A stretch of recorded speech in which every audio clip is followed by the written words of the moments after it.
Hello, hi, my name is Alia, and today we'll try to give some enlightenment to the question what makes an organization adopt e-learning. The reason why we're doing this is because that over the course of COVID-19 pandemic, we have seen the rising trends of e-learning within the industry. It's booming, right?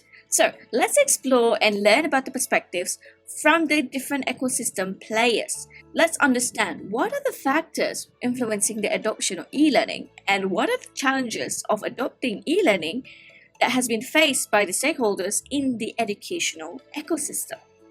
So for this video, we'll be using this article titled An Exploration of E-Learning Adoption in the Educational Ecosystem. The study has been conducted by Marco Aurelio de Souza Rodriguez, Paulo Cimenti, and Antonio Roberto Ramos Nogueira. Correct me if I mispronounce the names.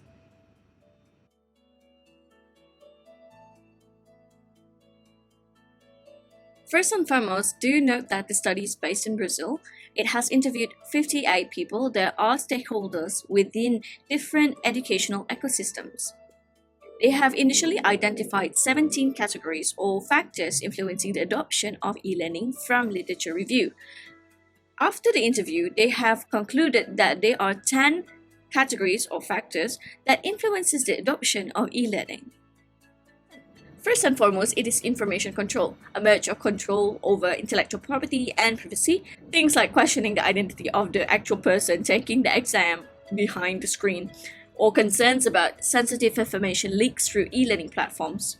A comment by a university manager: for everything a student does, I can be a big brother watching. Log in and log out time, once is done, where he has been, there is no escape. This caused limitations and restrictions in putting interesting stuff on the e-learning courses itself. When an innovation is being adopted into a system or an organizational process, there will be something called the adoption cost, which is basically based on learning costs, switching costs, and risk perceptions. Learning cost is basically training, and for a textbook publishing industry player described the process of learning new multimedia skills as torturous because they need to figure out a way to make everyone a video to understand the new adoption, which requires some modification for an organization or individual to adopt the innovation itself. And each organization and individual itself requires a unique set of requirements and approaches. Students find it hard to focus, and educators find it demanding because they need hours of work up front to create one content, whereas they can use the same amount of hours to publish a few hundred pages of content that can be published as a book. Some also may require support and integration with legacy systems because, of course, when it comes to adopting a new innovation, not every organization can afford to buy new hardware. The risk perception of e-learning is to cannibalize educational ecosystem's core offer itself, says a university manager. They lost students from traditional classes to e-learning because the tuition costs are 50% less, and there's no difference in the degree that the student receives. In Brazil, as the authorities have granted that they recognize e-learning learners the same as regular learners, earning the same diploma and studying the same syllabus. Educational institutions that are entering the e-learning business requires a blue ocean strategy as they compete with foreign startups that are taking a piece of the pie within the education industry itself, making it wonder about the strategy in the competition itself. Third is the efficiency. Its construct of efficiency, scalability, cost reduction, and measurability itself. A learning system manager claims that e-learning makes it more efficient because students want 3 minutes video that teaches everything, while traditional classes take 50 minutes with a content that's just too slow. This is supported by other educators because they use e-learning as a way to learn theories, making room for in-class activities, discussions, and debates. However, some argue that e-learning efficiency is based on students' low retention rates. We all know that e-learning adoption into an ecosystem can be super expensive because of the adoption costs and so on. Buying the softwares, hiring specialized staff, a platform that is able to support the technology is a huge investment. However, some still think it's a gain because it is compensated by the scale and low distribution cost of e-learning materials. In the article, given that only 8% out of 200,000 students stay enrolled, it is still considered a good business. There is analytical preventive measures to detect early signs of behavior of a student to drop out early enough to rescue them. Fourth is sense of belonging. It relates to the accessibility of innovation to a group and explores the use of the innovation as a condition to access to a group. Focus on the availability of interactive communication tools between the teachers and the students. As stated in the article, there's no consensus about the impact of e-learning on a user's image, yet some describes there is still prejudice against it. One of the interviewed students claimed that they don't learn as much as they do in traditional classes, and reliances on digital devices impact e-learning users' image because it seems like a mystery when you're in front of the computer, like, what are you doing? As compared to when you're actually away and in a campus where it's deemed like you're studying. University's managers defend that e-learning were perceived as outcasts by human resources staff, but because it received a positive image in the job market, they realized that students have discipline, focus, and autonomy. However, not supported by corporate university professionals in this article. Number 5 is convenience. It explores the innovation's capabilities to be adapted into a user's life through their wants and needs, without actually verifying the user's characteristics or ease in adopting the new technology. It refers to how an innovation can be adopted to serve a user's specific needs. In this article, convenience seems to be a huge influence for the stakeholders because they find it cost-effective to make amendments or updates to the digital content, and some even praise because they can do it at their own convenience. However, some educators argue that the learners are not mature enough to utilize e-learning with such autonomy due to the lack of trust concerning if they are actually learning or on social media. Regardless, some recognize the limitations of e-learning to be adapted to a user's needs. However, it still provides a sense of personalization, enabling customized track development, which is perceived as futuristic. Number 6 is complementarity.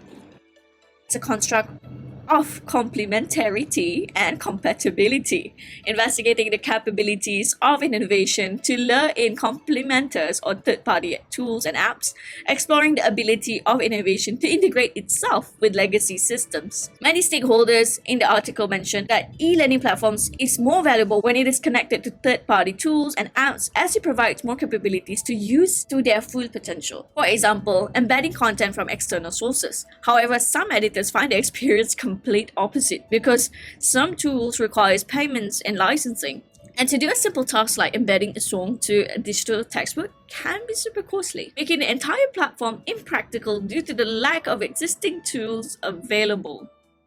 Number 7 is flexibility. The adoption of technology such as e-learning often requires changes within routines, processes, and even at times best practices, which is rarely well perceived.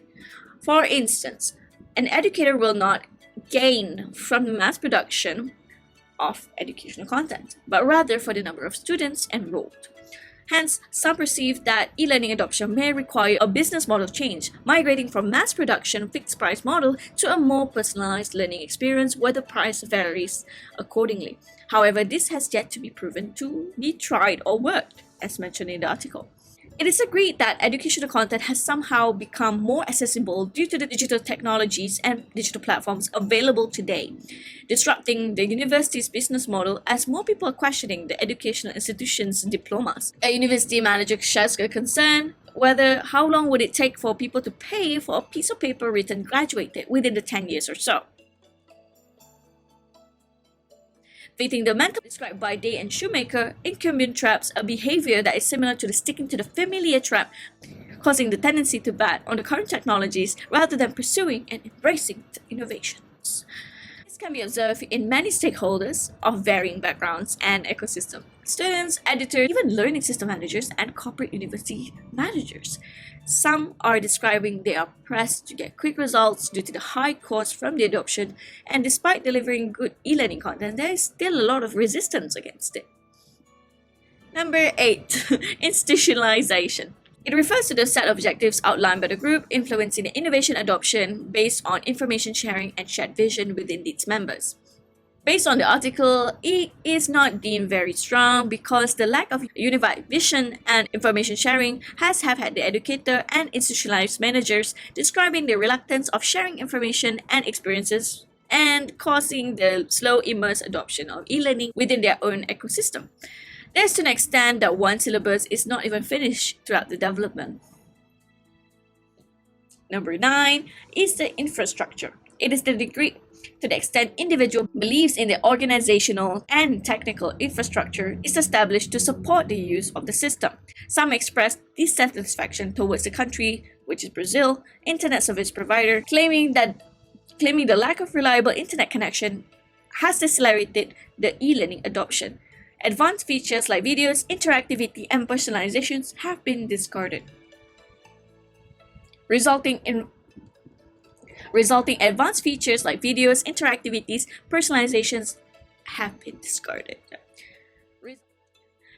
Last but not least, number 10, regulatory consistency. It influences the adoption of an innovation because it relates to the formal regulatory rules, social norms, or social influence relating to implicit codes that is sustained within a group or community. Some argue that the government is the only stakeholder sufficient to diffuse some of the most disruptive features of e-learning, like personalizations. Some recognize that Brazil's authorities' efforts in reducing the prejudice against e-learning by encouraging educational institutions to adopt e-learning, granting the digital and regular learners the same diploma. However, some have a negative outlook on the authorities' role, stating that it's not connected to the market's reality, where online courses are claimed to be absurd. Some express a concern about the authorities' actions of not offering grants to e-learning learners as they do with regular learners, despite earning the same diploma and learning the same syllabus altogether. Indications of Brazil's authorities' tolerance with the unreliability of the internet connection is an issue to the adoption of e-learning also have been made by some of the representatives in the article. They believe that the Brazil authorities should be more strict about the quality provided by the internet service providers because by law, they can sell an individual 100 megabytes connection and only deliver 20. Given someone in a small town where broadband means 1 megabytes, the delivered connection might only be 200 kilobytes.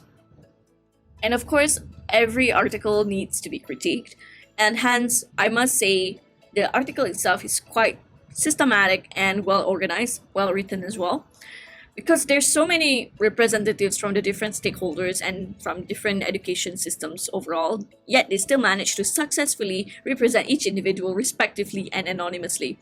And in article writing, it's very important to distinguish between one individual with another because they all and they will express different and varying opinions.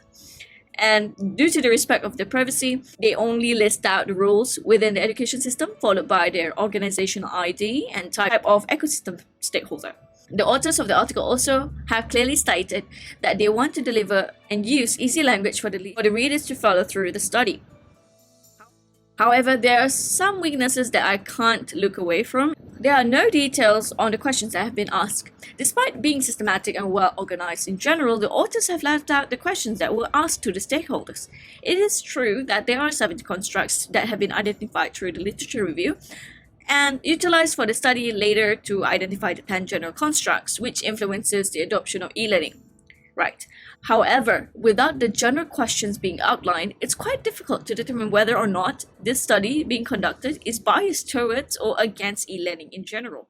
In article, there's no information on the state of the stakeholders' e-learning adoption or experience. The article does not share any sort of information about the stakeholders' e-learning experience or adoption within the ecosystem in the article itself, or the requirements for the stakeholders to be interviewed, whether they have successfully adopted it in process and how long since of the adoption, if they have tried to adopt it, and have they considered to adopt it or never considered, have tried, never tried e-learning before, etc. Relating to the previous point, the individual selected for this interview plays a vital role in the study as to provide and express opinions from their unique certain point of view or perspective. Their relationship with e-learning adoption within the ecosystem remains unknown, which could potentially be biased or provide some uncertainty in the study itself. Its proposed concept is not explained in details. Although the study has showcased 10 general constructs which influences the adoption of e-learning in the educational ecosystem itself, the concept model proposed are not well explained or seems a little bit vague from a reader's perspective. The first level explains some factors which contributes to the intention of e-learning adoption, and we understand that if an ecosystem were to adopt an innovation, it requires collaboration or at least adoption by several stakeholders altogether. However, it still remains a mystery how an intention can be finalized for a certain stakeholder in a given ecosystem to me as a reader. So, in conclusion, despite living life in today's technological era where lives are becoming more interconnected and integrated with technology than ever before, innovation in education has its resistance in the adoption due to many influencing factors. Regardless, e-learning is slowly becoming the form of education that is pursued and embraced by many worldwide, not limited to Brazil or Malaysia, where I'm from, itself. It approaches a different aspect of education whereby the theoretical part of e-learning has been conceptualized, gamified, and to an extent simplified through infographics, videos, and even virtual experiences. Hence, despite the factors and prejudice against e-learning, the industry continues to innovate within the e-learning industry, making it more acceptable and making education accessible for many. Don't forget to like, subscribe, and leave a comment below. What do you think of e-learning? Have you ever tried that before? And thank you for watching.